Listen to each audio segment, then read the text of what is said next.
ఇప్పుడే జీ5 app download చేయండి. చూడండి మీ ఫేవరెట్ టీవీ షోస్ ఎప్పుడైనా ఎక్కడైనా. నెక్ పెయిన్కి షోల్డర్ పెయిన్కి సంబంధమైన వ్యాయామాలు ఎలా చేసుకుంటే మంచిదో చూసాం కదా. ఇప్పుడు బ్యాక్ పెయిన్, సయాటిక్ పెయిన్ ఉన్న వారికి కూడా చేసి చూపిస్తున్నాం ప్రత్యక్షంగా. సాధకుల్ని ఎట్లా పడుకోమని పవన్ ముక్తాసన్ స్ట్రెచెస్ కొన్ని దగ్గరుండి చేపిస్తారనమాట.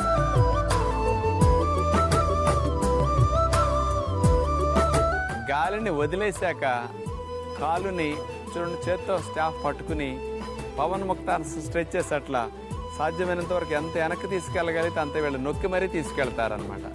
దాని ద్వారా ఏమవుతుందంటే ఆ నర్వ్ ప్రెస్సింగ్ బాగా తగ్గటానికి ఇది బాగా ఉపయోగపడుతుంది. అలా ఎడముకాలు చేసిన తర్వాత మళ్ళా గాలి వదిలేసేయమని, ఎక్కడ బిగించకూడదు, ఫ్రీగా వదిలేయాలి.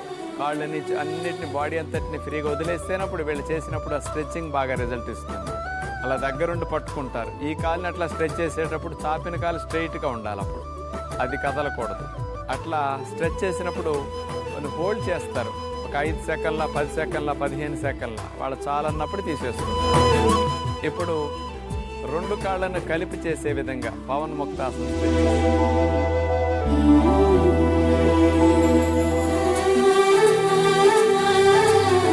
చేతులు అట్లా చాపేసేసి గాలిని వదిలేసాక 2 కాళ్ళను లిఫ్ట్ చేసి అట్లా థెరపిస్టులు ఏం చేస్తారు, మోకాళ్ళ మీద చేతులు వేసి అట్లా ప్రెస్ చేస్తుంటారు. సుమారుగా 10 అంకెలు చదివే వరకు అట్లా హోల్డ్ చేసి ఉంచితే ఆ ప్రెస్ చేసినప్పుడు రిజల్ట్ బాగా వస్తుంది. తర్వాత శవాసనలు అట్లా రిలాక్స్ అవ్వమంటారు. ఇక రెండో వ్యాయామం ఇప్పుడు మనం చూడబోతున్నాం. ఎడమ కాలుని చూడండి, కుడి మోకాల మీద అట్లా పెట్టేశారు. 2 చేతులు అట్లా చాపేసేయాలి. తల భాగం స్ట్రైట్గా ఉండాలి, భుజాలు మాత్రం కదలకూడదు. అట్లా బల్ల మీద ఆనే ఉండాలి. దగ్గరుండి ఆ డిస్కుల దగ్గర వచ్చిన కంప్రెషన్ తగ్గించడానికి, ఆ పూసల దగ్గర గ్యాప్ పెరగటం కోసం ఇట్లా దగ్గరుండి అట్లా స్ట్రెచ్ చేస్తారు. మెల్లగా అట్లా హోల్డ్ చేసి రిలీజ్ చేస్తారు. ఈ భాగంలో టైట్ అయినవన్నీ బ్యాక్ మజిల్స్ అన్నిటిని ఫ్రీ చేయడానికి పూసల మధ్యలో గ్యాప్ పెరిగితే డిస్కుల మీద ఒత్తిడి బాగా తగ్గుతుంది. ఇప్పుడు అదేవిధంగా కుడికాల్ని లెఫ్ట్ సైడ్కి స్ట్రెచ్ చేస్తారు.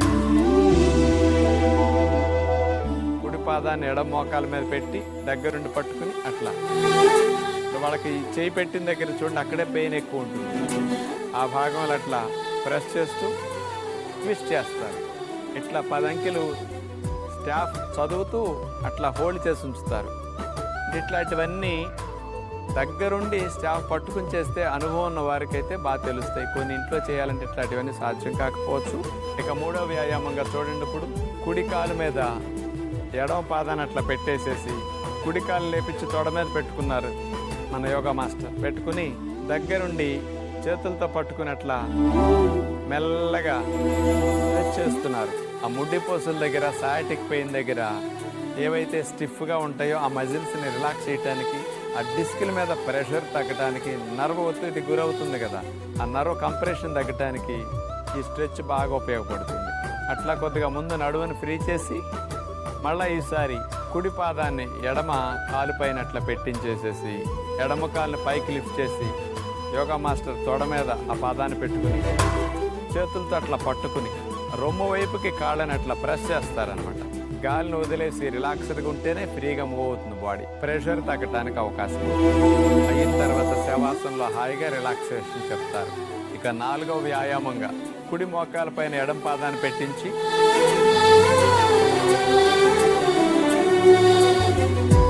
చూడండి, కుడి పాదాన్ని యోగా మాస్టర్స్ యొక్క భుజం మీద వేసుకుని చేతులతో పట్టుకుని అట్లా బాడీ మైండ్ అంతటిని రిలాక్స్ చేసి గాలినంతా వదిలేసి అలా ఉండాలని. అప్పుడు బాగా స్ట్రెచ్ చేసినప్పుడు బ్యాక్ పెయిన్ భలే తగ్గుతుంది, సయాటిక్ పెయిన్ కూడా బాగా తగ్గుతుంది. ఇప్పుడు 5వ స్ట్రెచ్గా స్పైనల్ ట్విస్టింగ్ చేస్తారు. అలా వెళ్ళకిలా పడుకోమని చేతుల ముందు భుజాలకు సమాంతరంగా చాపేసేయాలి, తలకాయ నేలకానే ఉండాలి. ఇప్పుడు చూడండి, కుడికాలు స్ట్రైట్గా చాపి పైకి లిఫ్ట్ చేసిన తర్వాత 65 డిగ్రీస్ ఆ యాంగిల్కి కాలు తీసుకెళ్ళి ఇప్పుడు చూడండి పిర్ర భాగం దగ్గర అక్కడ చేయి పెట్టేసి అక్కడ ప్రెస్ చేస్తూ స్పైనల్ ట్విస్టింగ్ చేస్తారన్నమాట. నర్వ్ ఇరిటేషన్ తగ్గడానికి స్ట్రెచ్చింగ్ బాగా ఉపయోగపడుతుంది. అట్లా చేసేటప్పుడు కొద్దిగా నొప్పి అనిపిస్తుంది, ఆ బ్యాక్ పెయిన్ సయాటిక్ పెయిన్ ఉన్న వారికి. ఆ తర్వాత 1-2 రోజులు గడిచే కొద్దిగా అక్కడి నుంచి రిలాక్సేషన్ మొదలవుతుంది, నొప్పి తగ్గుతున్నట్టు మొదలవుతుంది అనమాట 4-5 రోజులు చేయగా. ఇక 6వ వ్యాయామంగా వెల్లకిలా పడుకుని చేతులు అట్లా చాపేయాలి, తలకాయ అట్లా ఆనిచ్చేసి ఉంచిన తర్వాత చూడండి 2 కాళ్ళు మోకాళ్ళ దగ్గర ఫోల్డ్ చేసి పాదాలు ఆనిచ్చిన తర్వాత అటు ఎడం వైపుకి స్పైనల్ ట్విస్టింగ్ జరిగినప్పుడు చూడండి మెడ ఇవన్నీ కూడా ఇటువైపు కుడివైపు తిరగాలి. కాళ్ళు కుడివైపుకి వస్తే అటు మెడ ఎడం వైపుకి వెళ్ళాలి. దగ్గరుండి అట్లా పట్టుకుని స్ట్రెచెస్ చేస్తారు. బ్యాక్ మజిల్స్ మొత్తం ఫ్రీ అవటానికి ఎంత సులభమైన వ్యాయామాలు చూడండి. మనం చేయలేము, దగ్గరుండి థెరపిస్టులు యోగా మాస్టర్స్ ఇట్లా చేయటం వల్ల చాలా త్వరగా రిలాక్సేషన్ లభిస్తుంది. ఇప్పుడు వెల్లకిలా పడుకునే చూశారు కదా, ఇక బోర్లా పడుకోబెట్టి ఫైనల్గా ఒకసారి రిలాక్సేషన్ కోసం కూడా ఎట్లా వెళ్ళాలో చెప్తారన్నమాట. సైడ్కి పక్కకమ్మట తిరిగి అలా బోర్లా పడుకోవాలి. చేతులు అట్లా చేయి మీద చేయి వేసేసి నుదుటి భాగం చేతుల దగ్గర ఆనిచ్చేస్తారు.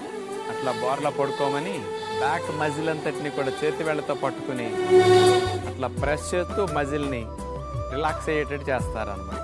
నొప్పి ఉన్న వారికి ఇట్లా చేస్తుంటే ఎంత హాయిగా ఉంటుందో, నొప్పి లేని వారికి అంత బాగోదండి. దురద లేని వారికి గోకితే ఎట్లా ఉంటుందో నొప్పి లేని వారికి కూడా అట్లాగే ఉంటుంది. ఇక్కడ ఇక నొప్పి ఉన్న వారికి ఇంకా చేయండి అనిపిస్తుంది అనమాట. అంత హాయిగా మజిల్స్ అన్ని రిలాక్స్ అవుతాయి. నడు నొప్పి మెడ నొప్పితో బాధపడే వారికి బోర్లా పడుకోబెట్టి బాలకాసంలో పిల్లలు చూడండి అట్లా నిద్రపోతారు. ఒక కాలు చాపేసి ఒక కాలు మడిచేసి పడుకుంటే ఎంత హాయిగా ఆ నొప్పి తగ్గినట్టు అనిపిస్తుంది.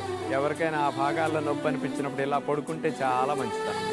మరి మీ అందరికీ మెడ నొప్పులు నడు నొప్పులు రాకుండా ఉండాలని, వచ్చినా కూడా పర్మనెంట్ సొల్యూషన్ మీ అందరికీ లభించాలి, ఇంట్లోనే మీరు సాధ్యమైనంత వరకు చేసుకుంటే బాగుంటుందని మరి ఇలాంటి కార్యక్రమాలు మీకు అనేకం చూపిస్తాం. జీ5 యాప్ డౌన్లోడ్ చేసి అన్ని ఎపిసోడ్స్ పూర్తి ఉచితంగా చూడండి.